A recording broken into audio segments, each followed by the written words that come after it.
세상을 이긴 평안 33절에 있는 말씀 중에 이 제목으로 말씀을 드리겠습니다. 읽어드린 말씀은 예수님의 다락방 훈화 마지막 부분이죠. 예수님이 십자가에 달리시기 직전에 제자들에게 교훈하신 내용 중에 이제 마지막 부분입니다. 오늘 말씀은 성부 하나님과의 관계, 또 제자들의 믿음, 그리고 우리가 그리스도 안에서 누리는 평강, 이런 주제들로 되어 있습니다. 우선 첫째는 성부 하나님과의 관계에 대해서 말씀을 하셨습니다. 이 다락방 훈화 중에는 또 요한복음에 사도 요한은 삼위 하나님과 성도 사이의 관계, 다시 말하면 성부와의 관계, 성자와의 관계, 성령과의 관계, 또 나아가서 삼위 하나님 내부에서 성부, 성자, 성령의 관계, 여기에 대한 것을 심도 있게 설명을 합니다. 근데 그 중에 오늘도 다시 한번 성부와의 관계에 대해서 말씀을 하죠. 오늘 25절에서 27절까지 말씀해 보면은 이것을 비유로 너희에게 일렀거니와 때가 이르면 다시는 비유로 너희에게 이르지 않고 아버지에 대한 것을 이르리라, 밝히 이르리라. 이게 아버지에 대한 것, 이게 이제 초점이 있습니다. 아버지에 대한 것, 아버지와의 관계, 성부 하나님과의 관계, 여기에 대해서 이제 주님께서 먼저 집중적으로 설명하시는데, 여기에는 이제 두 관계가 나옵니다. 첫째는 성부와 성도들 사이의 관계입니다. 성부 하나님과 성도 사이의 관계. 두 번째는 이제 성부와 성자 사이의 관계, 여기에 대해서 다시 한번 언급을 하시는데, 먼저는 성부 하나님과 성도 사이의 관계입니다. 26절에 보면은 그날에 너희가 내 이름으로 구할 것이요 내가 너희를 위하여 아버지께 구하겠다 하는 말이 아니니, 이 말의 뜻은 그날, 앞으로 이제 다가오는 어떤 날에, 이제 잠시 후에 그날이 언제인지 말씀이 나옵니다. 그날에 내가 너희들 대신해서 아버지께 기도해 줄 필요가 없다. 너희가 나를 통해서 너희가 직접 아버지를 대면하게 된다. 이제 이런 취지의 말씀이에요. 또 그렇게 하는 것이 성부 하나님의 뜻이다. 자, 이 부분에서 강조되는 것은 성도들과 성부 하나님 사이에 직접적인 대면과 교제가 이루어진다. 이게 우리의 신앙이죠.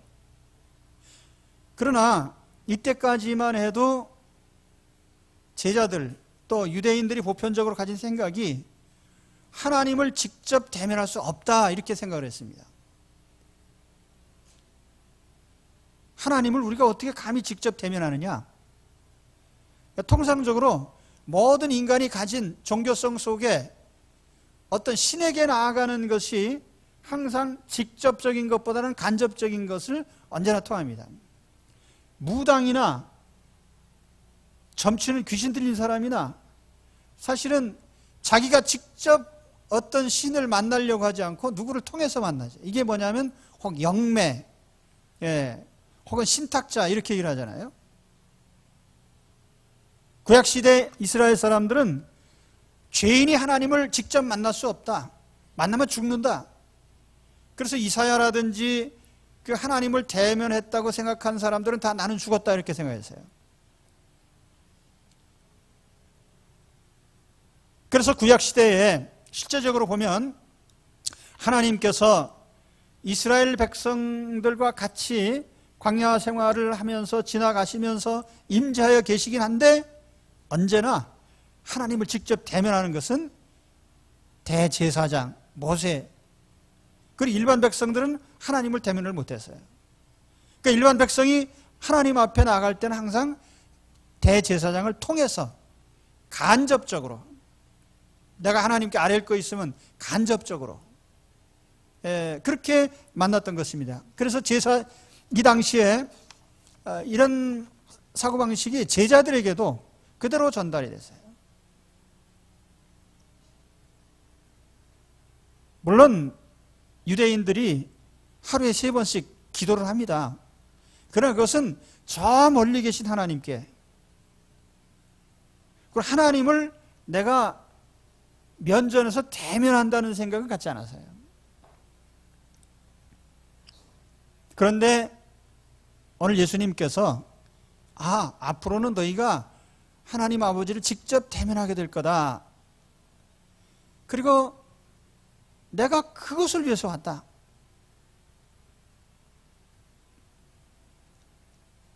지금도 우리 그리스도인들 가운데는 하나님께 기도를 하는데 내가 직접 하는 것은 어쩐지 하나님이 안 들어주실 것 같고, 그래서 가끔 보면 저한테 부탁을 하는 분들이 많습니다. 목사님, 제가 요즘 이런 문제가 있는데 기도 좀 해주세요. 제가 네, 알겠습니다 대답을 하는데 제가 기억력이 아주 없는 사람이에요. 그래서 무슨 얘기를 들으면 거의 30초 이내로 다 잊어먹습니다. 그러면 나한테 부탁한 것이 소용이 있습니까 없습니까? 그렇다고 제가 부탁을 듣고서 안 한다는 얘기는 아니에요. 성령께서 제게 가끔 가다가 깨달음을 주셔요. 아무개를 위해서 기도를 좀 해라 하죠. 그러나 부탁을 했다고 내가 다 그냥 기억하고 기도할 수는 없어요. 한두 사람도 아니고 내가 내 일도 다 기억을 못하는데 남 일을 어떻게 다 기억을 해요. 왜 그렇게 하느냐 하면은 내가 직접 하는 것보다 어쩐지 목사님이 하나님과 더 가까운 것 같고, 그래서 부탁을 하면 하나님께 기도를 해주면 내 기도보다 훨씬 나을 것 같아서 그렇게 생각하면 또 그럴 수도 있죠. 그래서 중세 기독교인들이 자기가 직접 기도하지 않고 자꾸 누구를 통해서, 그러니까 마리아를 통해서라든지 또는 성 베드로를 통해서라든지 또는 바울을 통해서라든지 이런 식으로 자꾸 한 거예요. 그러니까 예수님께서 우리에게 하나님 아버지와 직접 교제할 수 있는 통로를 열어주셨는데, 우리 예수님을 통해서 하나님을 직접 만나려고 하지 않고 예수님 외에 거기다 또 사도를 집어넣고 누구를 집어넣어서 자꾸 더 간접적으로 만나려고 하는 거예요. 그건 주님의 뜻과는 어긋나는 거예요. 주님께서 오셔서 하나님 아버지와 우리를 직접 이렇게 만나게 해주시려고 십자가에서 죽으셨는데 자꾸 누구를 통해서 또 만나려고 하면 됩니까? 그래서 베드로 사도가 우리에게 베드로전서 2장 9절에 이런 말씀을 했습니다. 오직 너희는 택하신 족속이요 왕같은 제사장들이요 거룩한 나라요 그의 소유된 백성이니. 왕같은 제사장이에요. 하나님 만나는 특권이 있는 사람들이에요. 그런데 누구를 통해서 간접적으로 만나려고 하지 마시고 이제 예수 그리스도를 통해서 직접 만나시기 바랍니다. 하나님 아버지와 간접적인 관계를 맺지 말고 직접 대면하는 관계를 맺으라, 그런 뜻입니다.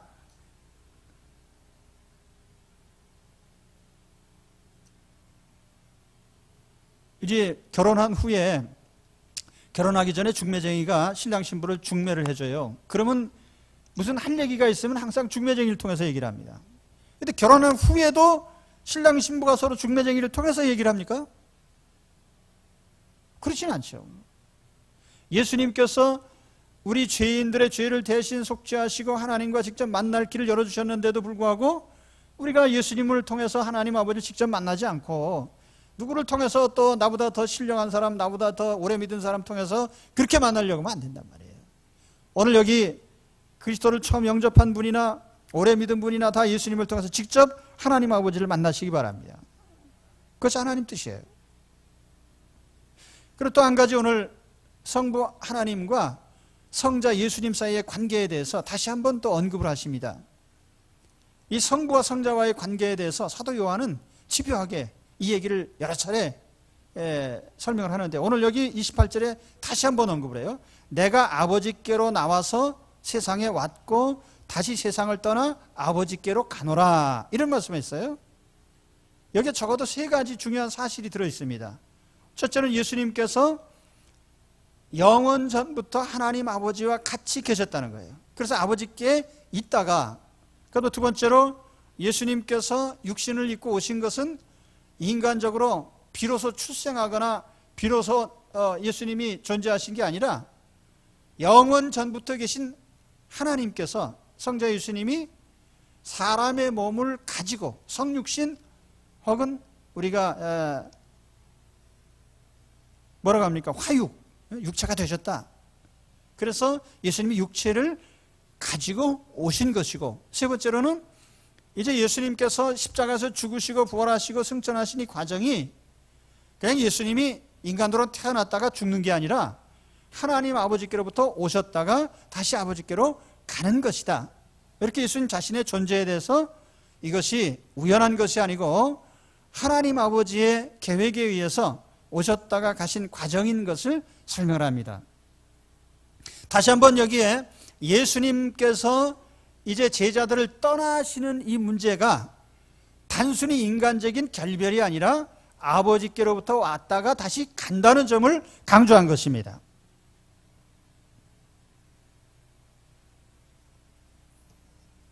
제자들은 사실 이 사실을 몰랐어요. 오늘 여러분, 예수 그리스도는 어느 날 갑자기 출생한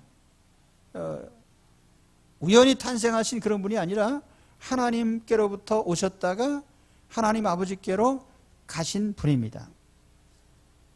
그래서 성부와 성자와의 관계에 대해서 이렇게 다시 한번 설명을 하는 거예요. 이제 예수님이 떠나신다고 하니까 근심하고 주님이 떠나면 어떡하나 하는 제자들에게 이 사실을, 주님의 존재에 대해서 이렇게 주님께서 확인시켜 주신 거예요. 이해가 되십니까? 자, 그랬더니 그 다음에 제자들이 이제 믿음의 반응이 나옵니다. 오늘 이제 29절에서 30절까지 보면은 제자들이 말하되 지금은 밝히 말씀하시고 아무 비유로도 하지 아니하시니 우리가 지금에야 주께서 모든 것을 아시고 또 사람의 물음을 기다리지 않는 줄 아나이다. 이로써 하나님께로부터 나오신 우리가 믿사옵나이다. 아나이다, 믿나이다, 이렇게 고백을 했어요. 얼핏 참 좋은 대답이죠. 아, 하나님 이제 알겠습니다. 아, 주여 이제 알겠습니다. 아, 우리가 믿습니다. 그러면서 하는 말이, 아, 지금까지는 비유로 말씀을 많이 하셔서 못 알아들었는데 이제는 직접 말씀하시니까 알겠습니다.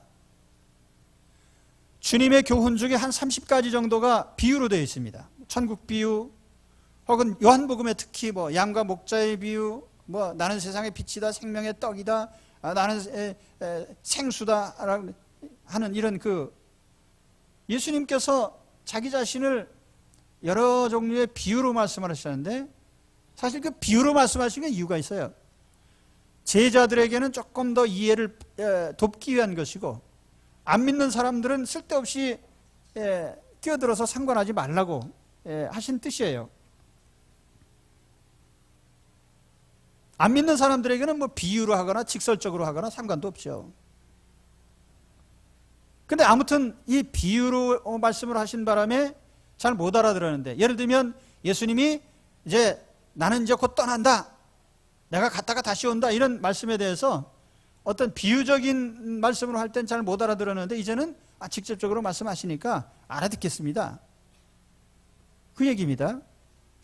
그러면 이제 아나이다, 믿사옵나이다 그랬으니까 주님께서 그럼 됐다, 이렇게 말씀하셔야 되는데 그러지 않고 31절 32절에 보면은 예수께서 대답하시되 이제는 너희가 믿느냐? 근데 이제는 너희가 정말 믿니? 너희가 믿느냐? 약간은 좀 이게 비꼬는 듯한 말씀이에요. 왜냐하면 그 다음 구절에 보면은 보라 너희가 다 각각 제 곳으로 흩어지고 나를 혼자 둘 때가 오나니 벌써 왔도다. 제자들이 주여 우리 이제 알고 믿습니다 그랬더니 주님께서 그래? 니들이 진짜 나를 믿어? 조만간 다 도망갈 텐데. 그런 말씀이죠. 그러니까 오늘 여기 예수 그리스도를 믿는다고 생각하신 분들 중에 조만간 예수님으로부터 도망칠 사람들도 혹시 있을지 모르겠습니다.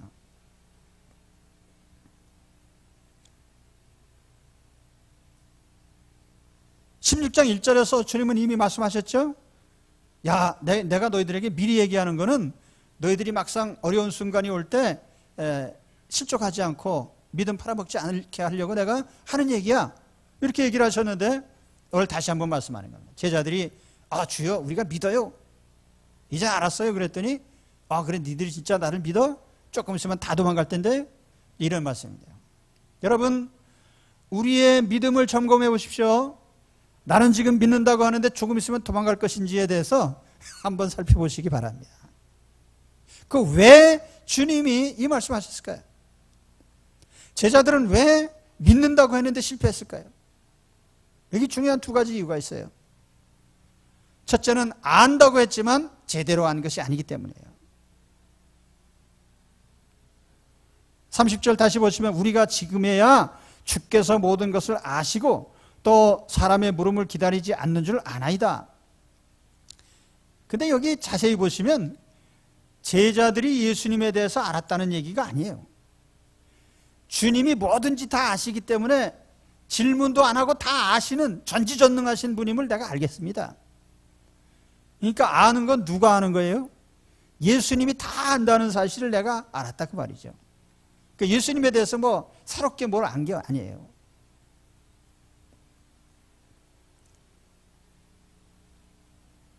또 한 가지 제자들은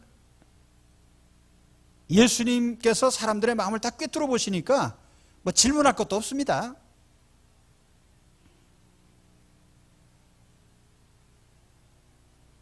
그래서 제자들은 주님은 뭐든지 다 아시는데 얘기할 필요가 있겠습니까? 그냥 그 정도 우리가 알고 이제 주님 믿겠습니다. 그런 얘기인데 이 말이 좀 시원치 않습니다. 이로써 하나님께로서 나오신 우리가 믿사옵나이다 그랬는데 정말 하나님께로서부터 온 것을 정말 믿었는지 의심스럽죠. 자, 우리는 아는 만큼 믿을 수가 있습니다. 알지 못하고 믿으면 그게 미신이에요. 바울이 아테네에 가서 전도를 하다 보니까 거리에 제단이 쭉 있는데 거기에 알지 못하는 신에게 그리고 재물을 딱 갖다 바쳐놓은 겁니다. 여러분 옛날에 혹시 무당 굿하는 거 보셨어요? 또 이 경치는 사람이 경 읽는 거 보셨습니까? 무당이 굿할 때 보면요 귀신 이름을 여럿을 주워 생깁니다. 그런데 사실 그 무당이 말하는 귀신들에 대해서 실제로 아는 것이냐 아는 게 없어요. 여러분 산신령님, 칠성님, 용왕님이 뭐 하시는 분인지 아십니까? 어떻게 생겼는지, 키가 큰지 작은지, 어디에 사는지, 언제 왔다 가는지, 뭘 꿍꿍이 속에 있는지, 어떻게 존재하는지 아십니까? 아무것도 모른단 말이에요. 그냥 믿는 거죠. 그래서 미신이라고 하는 거예요. 바울이 아테네 시민들에게 이렇게 얘기를 합니다. 사도행전 17장 22절에 보면 여러분은 범사에 종교성이 많습니다. 내가 두루다니면서 보니 알지 못하는 신에게라고 새긴 제단도 있었습니다. 이제 나는 여러분이 알지 못하고 섬기는 그 신을 알려드리고자 합니다. 제자들은 사실 예수님에 대해서 우리가 이제는 알았습니다. 이젠 믿습니다. 그랬지만 사실은 몰랐단 말이에요.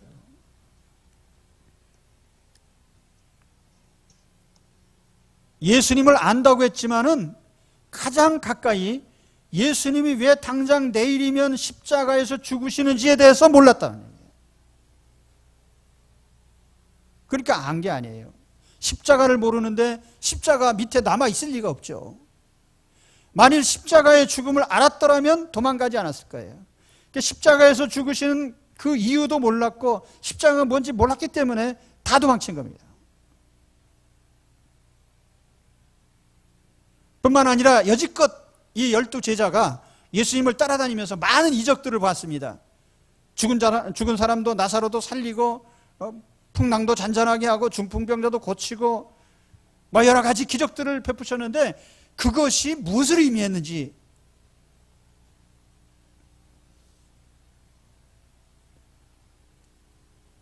예수님께서 중풍병자를 고쳐주시면서 내 죄사함을 받았느니라 그랬거든요. 사죄권을 가지신 분은 하나님밖에 없어요. 예수님의 신성을 나타낸 것입니다. 죄를 용서하러 오신 예수님. 풍랑을 잔잔하게 하셨는데 자연도 제압하시고 통제하시는 하나님이신 신성의 하나님. 예수님께서 수가성 여인에게 생수를 주겠다고 했는데 그 생수라는 것은 영생을 주겠다는 뜻이에요. 영생을 주시는 생명의 주체요, 생명의 주인이신 것을 보여주신 겁니다. 그러니까 제자들은 3년 반 동안 예수님 따라다녔지만 예수님이 정말 신성을 지니신 하나님의 아들이시고 무엇을 줄 수 있고 무엇을 행하시는지에 대해서 하나도 사실은 모르는 거예요. 구경만 했단 말이에요. 사이트싱, 관광만 한 거예요.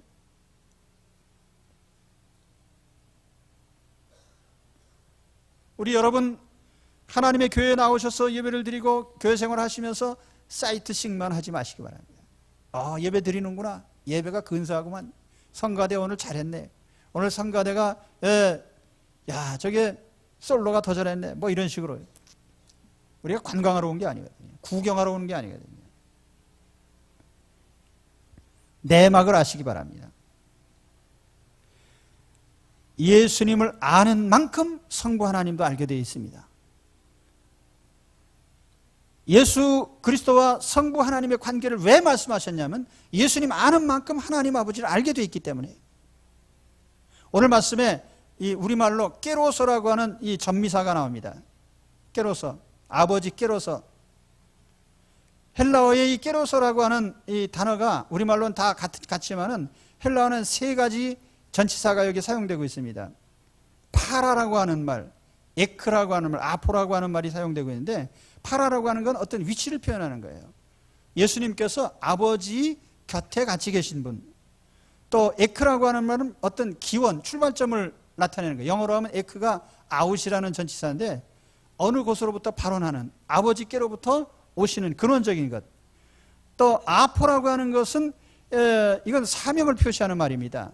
아버지의 뜻을 이루려고 오신 분. 그러니까 예수님은 하나님 아버지와 같이 계시다가 아버지께로부터 왔고 아버지께로 사명을 이루기 위해서 완성하시고 가시는 분. 예수님을 알 때 성부 하나님도 알게 되어 있습니다. 그래서 우리에게 오늘 중요한 것은 뭐예요? 그리스도를 아는 것입니다. 그리고 그리스도를 알려고 애쓰는 거예요. 니고데모가 왜 밤중에 찾아왔죠? 예수님을 알고 싶어서요. 스바의 여왕이 왜 솔로몬에게 찾아왔습니까? 솔로몬에게 대해서 알고 싶어서요. 요즘에 알고 싶은 거 많잖아요. 이것이 알고 싶다, 그것이 알고 싶다. 텔레비 제목도 그것이 알고 싶다.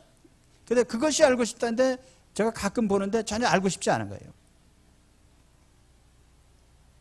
그러니까 남이 뭐 시시콜콜한 뒷얘기, 알고 싶지도 않은 얘기 들춰내는 거, 뭐 그걸 내가 알고 싶어요. 근데 여러분, 하나님 아버지 알고 싶습니까? 예수 그리스도가 알고 싶으세요? 그거 알고 싶은 세상과 쓸데없는 거 알고 싶어 하지 마시고요. 우리 예수 그리스도를 알고 싶어 하시기 바랍니다. 그래서 예수 그리스도를 찾아 나오시고 성경을 보면서 알려고 노력을 하세요. 때가 이르면이라 그랬죠. 오늘 말씀 25절에 보면 때가 이르면 다시는 비유로 너에게 이르지 않고 아버지에 대한 것을 밝히 이르리라. 이 때가 이르면이라. 이 때가 언제일까?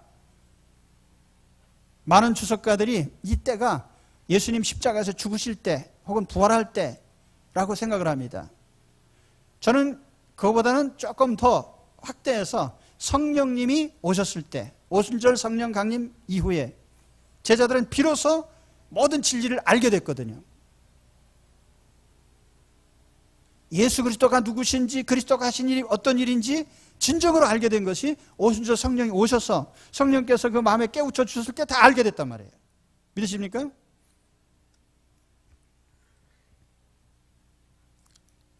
아무리 요한복음 5장 39절의 말씀처럼 모든 성경이 다 예수님에 대하여 하신 말씀이라고 해도 그 어디에 뭐가 예수님에 대한 말씀인지 무슨 말씀인지 몰랐다는 거예요. 그런데 성령이 오신 후에 제자들은 밝히 알게 됐어요. 그러니까 그때는 제자들이 굳이 알려고도 하지 않고 성령의 깨우침에 따라서 믿음으로 나간 거죠. 여러분, 제자들이 아나이다 그랬는데 시원찮게 알고 제대로 알지 못하고 안다고 했기 때문에 실패한 거예요. 여러분, 확실히 알고 더 많이 아시기 바랍니다. 또 한 가지 제자들이 신앙에 실패한 이유는 인간의 연약성을 몰랐어요. 그리고 자만에 빠진 겁니다. 과신한 거예요. 큰 소리치고 장담하다가 넘어진 거예요. 그래서 우리가 살다 보면 장담하는 사람 많잖아요. 뭐 조금만 뭐 하면은 야, 내가 이거 못하면 뭐 내 손에 장을 지져라. 내가 그 소리 하고서 손에 장 지진 사람 한 사람도 못 봤어요. 야, 내가 뭐 안 하면 내가 뭐 네 아들이다. 그리고 아들 된 사람도 못 봤고. 장담을 하다가 항상 넘어져요. 제자들이 그렇잖아요. 베드로도 주님께서 야, 너희들이 다 나를 이제 조만간 다 부인하고 떠날 거야. 아이, 그런 일이 어디 있습니까? 온 세상 사람이 다 버려도요. 나는 주님을 안 버립니다. 그 말을 한 24시간도 안 돼가지고 베드로가 예수님 모른다고 3번이나 부인했다고 합니다. 그리고 주여 우리는 안 떠납니다고 했던 그 11제자들, 가룟 유다 빼고 11제자들도요. 다 도망갔어요. 사람의 의지와 용기가 중요한 것이긴 하지만 믿을 만한 게 아닙니다. 사람의 어떤 인간적 의지라고 하는 것이요. 요즘에는 그 관점이 다른 믿음, 저는 그걸 신앙적 믿음이라고 생각하지 않아요. 신념을 믿음으로 착각하는 사람들이 있어요. 또 교회도 그런 식으로 자꾸 부추깁니다. 당신이 믿기만 하면 뭐든지 이루어진다. 하나님을 믿든지 용왕님을 믿든지 믿기만 하면 되는. 그거는 뭐가 다르죠? 참신앙하고 그런 미사원이 하는 그 믿음하고 뭐가 다르죠? 여러분, 앞으로도요, 바로 요 점을 중요하게 깨닫지 못하면 신앙이 실패자 됩니다. 지금 기독교 신앙이라고 생각하는 교회가 또 혹은 공적 사적으로 가르치고 깨닫는 것 가운데 상당 부분이 잘못된 게 있어요. 그게 뭐냐면 모든 주체를 나 자신에게 두는 거예요. 이걸 우리가 인본주의라고 합니다. 다른 말로 하면 인본주의. 내가 근본이고 내가 주인이고 인간이 주인공이다. 그러니까 철학이든 모든 사상 중에 인간이 중심이고 인간이 모든 것의 주체이고 인간에 의해서 좌우된다고 생각하면 그건 인본주의자예요. 인본주의의 기독교 신앙이 뭐냐면 내가 마음먹으면 된다고 믿는 신앙이란 말이에요. 그거는 하나님 믿는 게 아니에요. 나를 믿는 거지. 하면 된다? 하면 되긴 뭘 돼요? 그게 뭐예요? 인본주의죠. 우리는 절대적인 하나님을 믿는 것이지 나를 믿는 게 아니에요. 성경이 말하는 인간이라고 하는 것은 하나님 앞에 죄인이요, 연약한 존재요, 하나님을 떠나서 방황하는 존재에 불과한 거예요. 저쪽에서 무슨 소행성 하나가 뭐 지름 1km도 안 되는 것이 다가오는데 지구의 뭐 3분의 2가 망하느니 마느니, 그게 뭐가 인간이 절대적이고 대단한 존재예요.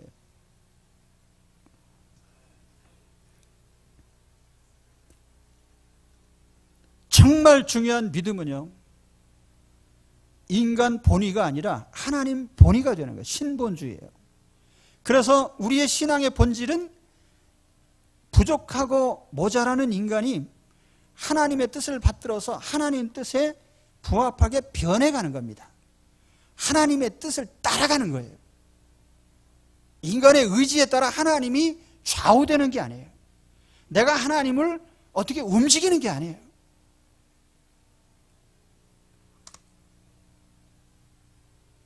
지성이면 감천이라는 사상하고 기독교 신하고 뭐가 달라요? 지성이면 감천이라는 그 기본적인 사상은 주체가 인간이란 말이에요. 내가 어떻게 하면 신도 움직인다? 아니에요. 성경에는 인간이 하나님의 뜻을 따르게 돼 있어요. 절대적인 하나님의 뜻에 따라요. 그러니까 우리에게 불변하는 하나님의 말씀을 주신 거 아니에요.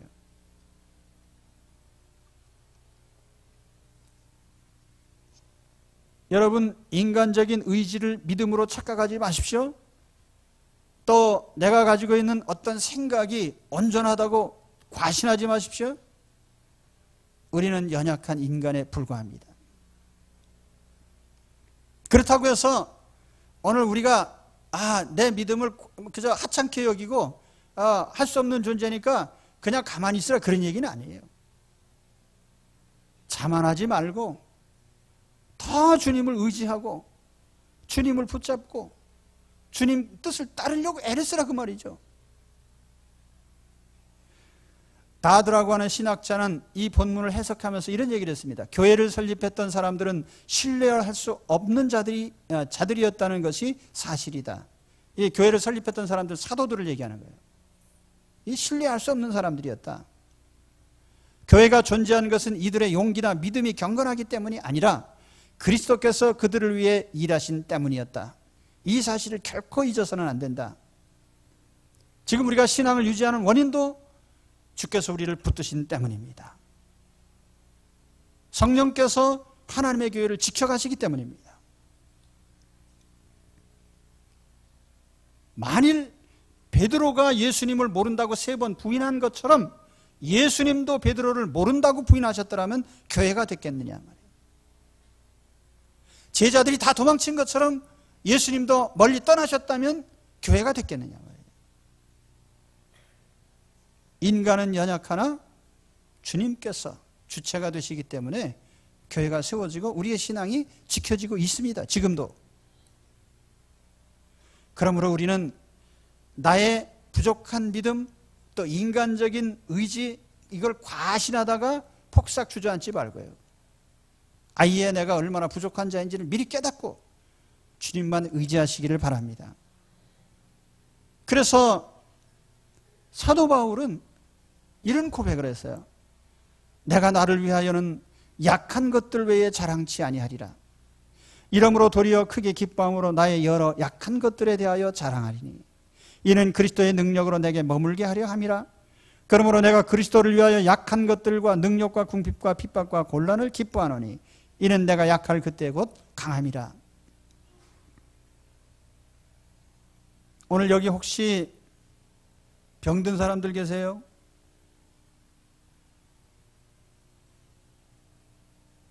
확실한 것은 우리는 병에 약한 존재예요. 그렇지만 예수님은 병보다 더 강하십니다. 그래서 바울이 육신의 질병이 있지만 하나님께 기도를 했거든요. 고쳐주세요. 그랬더니 3번이나 기도했는데 하나님께서 안 고쳐도 돼. 그냥 가지고 있어, 그 병. 그래서 바울은 그걸 육체의 가시라 그랬어요. 가시. 가시가 뭐예요? 쿡쿡 찔리잖아요. 저도 육체에 가시가 있어요. 저는 혈압약을 먹은 지가 오래됐습니다. 근데 그 병 때문에 내가 넘어지거나 그러진 않아요. 여러분, 병이 있어도 그 병 때문에 죽지는 않으니까 걱정 마십시오. 혹시 죽는다고 해도 할렐루야입니다. 왜냐하면 하나님 품 안에 가니까. 그래서 바울이 그 육신의 병, 그 육체의 가시인데 왜 가시라고 했냐면 결정적인 순간에 한 번씩 찔러요. 바울이 잘난 척을 하거나 교만하거나 인간적인 생각을 과신하거나 그러면 쿡 찔러요. 쿡 찔린다는 말은 병이 도지는 거죠. 그럼 그때 또 주여 나를 불쌍히 여겨줬으니까 다시 머리 숙이는 거죠. 그러니까 혹시 여기 여러분 가운데도 병이 있는 분들, 병으로 말미암아서 낙심하거나 그러지 마시고요. 그 병이 하나님의 사자요 육체의 가시인 줄로 아시기 바랍니다. 내가 잘못할 때 한번 꾹 찔러서 하나님께서 깨닫게 해주시는 거예요. 그럼 그때 어떻게 하면 됩니까? 주여 살려주옵소서. 그러면 되는 거죠.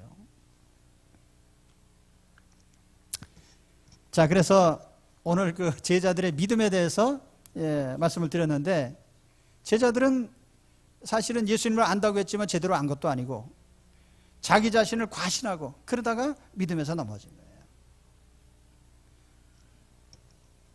마지막으로 말씀드립니다. 이 세 번째 주제는 평안입니다. 평안. 내가 너에게 평안을 주겠다. 오늘 우리 주님께서 우리에게 주시는 가장 큰 선물이 평안입니다. 평안의 축복을 받으시기 바랍니다. 평안을 받으시기 바랍니다. 예수님이 마지막 돌아가시기 전에 교훈하신 제자들만 모아놓고 가르치신 이 내용을 다락방 훈화 이렇게 얘기를 하는데, 다락방 훈화의 시작은 평안으로 시작했어요. 너희는 마음에 근심하지 말아라. 하나님을 믿으니 또 나를 믿어라. 마음에 근심하지 말고 평안을 너희에게 끼치노니 나의 평안을 준다. 근데 다락방 훈화의 마지막 부분에도 다시 이 말씀을 반복을 하시는 거예요. 내가 너희들에게 평안을 주겠다. 내가 지금 이 여러 가지 이 얘기들을 하는 이유는 너희에게 평강을 주기 위한 것이다.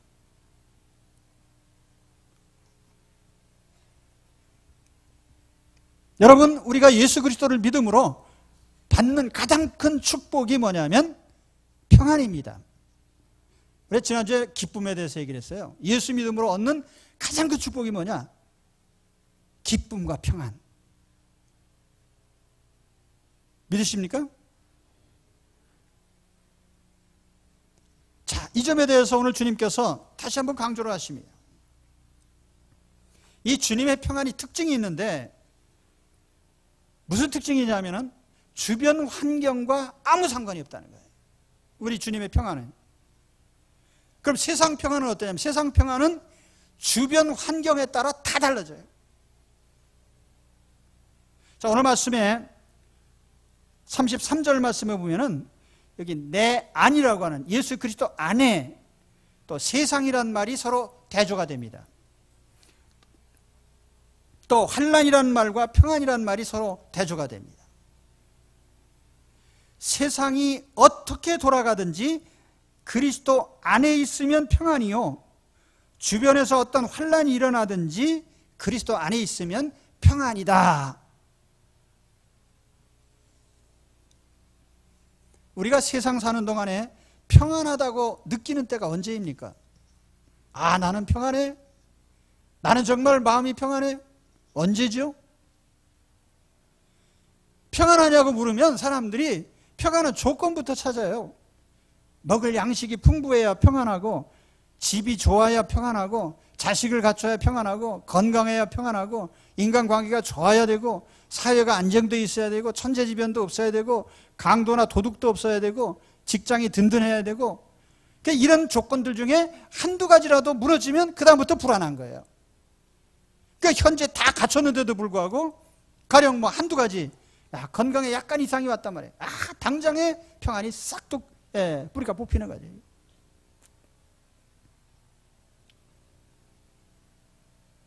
그러나 주님의 평안은 이런 어떤 주변적인 상황이 벌어져도 평안한 거예요. 여러분, 이 평안을 반드시 얻으시기 바랍니다. 오늘 찬송 불렀잖아요. 내 영혼 평안해. 진짜 평안해서 불렀습니까? 아니면 그냥 찬송가에 있으니까 불렀습니까?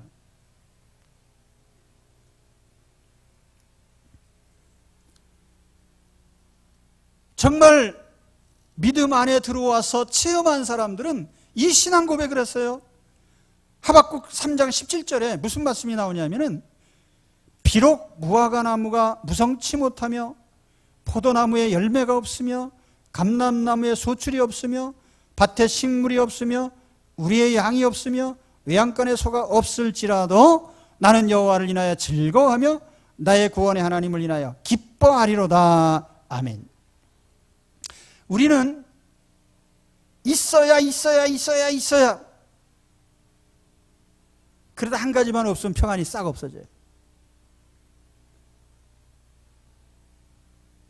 있어도 불안해, 우리는. 그런데 하나님 품 안에 있는 사람은 없어도 평안합니다. 정말 그렇습니까? 딱 두 사람만 아멘 하셨어요. 아무리 그래도 갖출 걸 갖춰야지. 정말 그렇습니다. 오늘 우리가 왜 하나님 앞에 나왔고 그리스도 앞에 나왔습니까?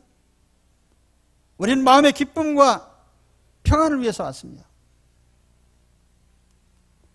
정말 돈이 없어도, 건강이 없어도, 가족이 없어도, 지위가 없어도, 전쟁 중에 있어도, 사고를 당해도, 강도나 도적을 만나도, 사기를 당해도, 미움을 받아도, 손실을 입어도 평안하시길 바랍니다.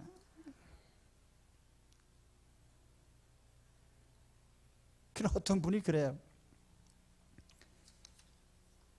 아주 정신이 말짱하고 기억력이 좋고 총명하고 그럴 때는 정말 사람이 빌빌하더니 치매에 걸리고 나선 밥도 잘 먹고 항상 웃고 즐겁게 사시더라. 여러분 정말 행복하시기 위해서 치매에 걸리시겠습니까?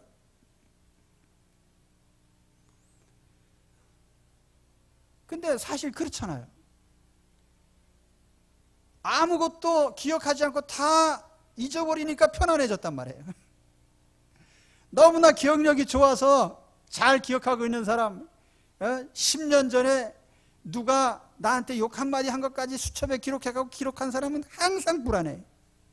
이런 사람은 행복이 없는 사람이에요.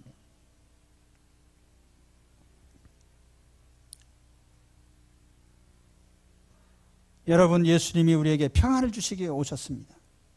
평안의 주인이십니다. 왜 주님께서 이렇게 아무것도 없어도 평안하다고 장담을 하시느냐 하면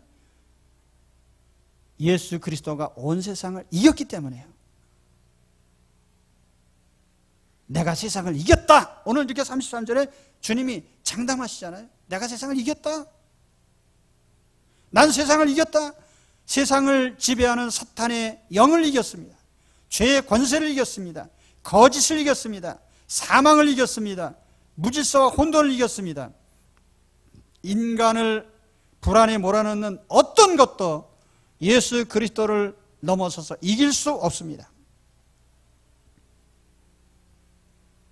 개인이든 국가든 물질이든 정신이든 현재든 내세든 예수님을 이길 자가 없습니다. 이걸 확신할 때에 우리는 가장 평안할 수 있어요. 그래서 사도 바울이 로마서 8장 35절에 이렇게 고백을 합니다. 누가 우리를 그리스도의 사랑에서 끊으리요? 환난이나 권고나 핍박이나 기근이나 적신이나 위험이나 칼이랴. 어떤 것도 우리를 이길 수 없다. 그러나 이 모든 일에 우리를 사랑하시는 이로 말미암아 우리가 넉넉히 이기느니라. 내가 확신하노니 사망이나 생명이나 천사들이나 권세자들이나 현재일이나 장래일이나 능력이나 높음이나 깊음이나 다른 아무 피조물이라도 우리를 우리 주 그리스도 예수 안에 있는 하나님의 사랑에서 끊을 수 없으리라. 지금 여러분 어떤 처지에 있습니까? 혹시 돈 때문에 고민하십니까? 아니면 건강이 좀 상해하셨습니까? 아니면 어떤 문제가 좀 풀리지 않습니까? 그러나 그것은 잠시예요. 반드시 우리 그리스도로 말미암아 풀려지고 이기게 되어 있습니다. 그러니까 평안한 거죠. 그냥 세월만 기다리는 게 아니라 이길 수 있으니까 평안한 거예요. 그러니까 바울이 감옥에 들어가도 찬송 부르고 매를 맞아도 찬송 부르고 그럴 수 있었던 거죠. 만일 매 맞고 찬송 부르고 감옥에 갇혀서 노래를 부르면 세상 사람이 볼 때 미친 사람이에요. 그러나 그리스도 안에 있는 사람은 그렇게 할 수 있습니다. 그리스도가 이기셨기 때문에요. 오늘 이 말씀은 예수님께서 십자가로 나가시는 길에 하신 말씀이에요. 십자가를 지시기 직전에 제자들에게 하신 말씀이에요. 십자가가 어떤 것입니까? 당장 눈앞에 보면은 그냥 재판받고 허무하게 죽는 그런 장면에 불과해. 그런데 주님 그 십자가를 통해서 정죄를 이기시고 사탄을 이기시고 그걸 통해 사망을 이기시고 모든 인간의 역사들을 이기셨습니다. 제자들은 주님의 십자가를 몰랐어요. 그렇기 때문에 십자가를 모르는 제자들이 어떻게 주님 곁에 있을 수가 있어요? 우리가 아나이다 믿나이다 그랬지만은 하루 만에 다 도망갔죠. 그러나 십자가가 무엇인지를 안 후에는 제자들은 예수님 아래로 다시 모여들었고 예수님을 위해서 순교당하는 그 어떤 것도 마다하지 않았습니다. 그러면서 그들은 참 평강과 기쁨을 누렸어요. 오늘 이 믿음 가운데로 나가시기를 축원합니다. 오늘 예수님 말씀 중에 몇 가지 주제 말씀드렸죠. 아버지와의 관계. 아버지는 우리를 그냥 멀리서 기도만 들으시길 원하지 않고 우리를 직접 대면하고 만나기를 원하신다. 마치 예수님께서 하나님 아버지와 같이 계시다가 오셨다가 가시듯이 우리도 하나님 아버지와 가까이에서 교제하기를 원하신다. 이를 위해서 예수님이 오셨고 십자가를 지신 겁니다. 이 십자가를 알아야 주님을 제대로 아는 것인데 제자들은 알지도 못하고 우리가 알고 믿습니다 했다가 하루 만에 실족했어요. 그러나 여러분, 십자가를 바라보고 믿는 믿음으로 나가시기를 축원합니다. 그럴 때 우리에게 주어지시는 하나님의 평강과 하나님의 기쁨이 우리 안에 충만해요. 오늘 제가 가지고 있는 평안과 기쁨이 여러분에게 100% 다 전달되기를 원합니다. 내 안에 계신 예수님께서 오늘 여러분 속에도 임재하시고 우리 하나님의 평안과 하나님 나라의 기쁨 주시기를 축원합니다. 누구든지 다 예수 그리스도를 모시면 중심에서 주님을 의지하고 믿고 나갈 때 세상에 있는 어떤 것도 의지하지 마세요. 오직 그리스도를 믿고 의지하고 나갈 때 우리에게 그와 같은 하나님의 평강과 기쁨을 주십니다. 내가 세상을 이겼다. 너희 평안해라. 걱정하지 마라.